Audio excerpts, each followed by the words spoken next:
সকাল থেকে সন্ধ্যা হাওর অঞ্চলের কৃষাণ কৃষাণীরা ব্যস্ত বুড়ো ধান কাটা, মাড়াই, রোদে শুকানো আর সিদ্ধ করতে। বৈশাখের শুরু থেকে কিশোরগঞ্জের বিভিন্ন হাওরে চলছে বুড়ো ধান কাটার উৎসব। হাওরের পূবালী বাতাসে এখন পাকা ধানের মন মাতানো গন্ধ।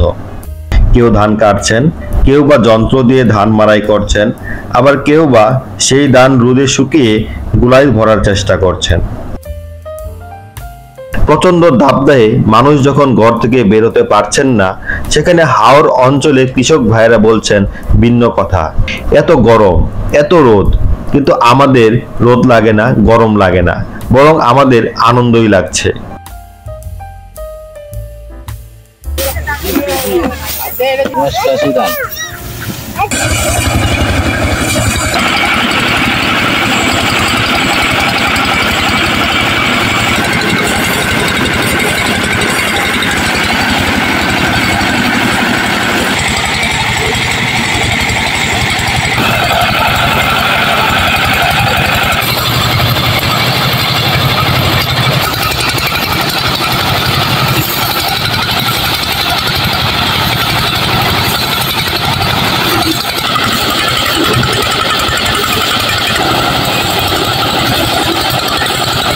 কিশোরগঞ্জের হাওর জুড়ে ধান আর ধান, বাতাসে দুলছে পাকা ধানের সোনালি শীষ।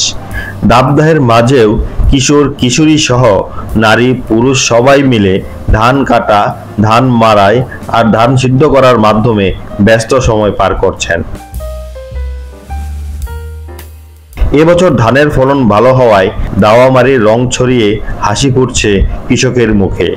শেষ মুহূর্তে যেন উজানের ঢলের মতো দুর্যোগ তাদের ধানকে ভাসিয়ে নিয়ে না যায়, সেজন্য সৃষ্টিকর্তার কাছে দুহাত তলে প্রার্থনা করছেন অনেক কৃষক। অনুকূল আবহাওয়া, বীজ, সার, সেচ সবই প্রয়োজন মতো সঠিক সময়ে পাওয়ায় হাওর জুড়ে বুড়ো ধানের উপসি ও হাইব্রিড জাতের অভাবনীয় ফলন হয়েছে। হাইব্রিড আর উপসি মিলিয়ে গড়ে একরে ৮০ মণ ধানের ফলন হয়েছে। যন্ত্রের মাধ্যমে ধান কাটা ও মাড়াইয়ের কাজ সম্পন্ন করতে পারায় কৃষকের শ্রমিক বাবদ খরচ একর প্রতি ১৫,০০০ টাকা থেকে কমে ৫,০০০ টাকায় এসেছে।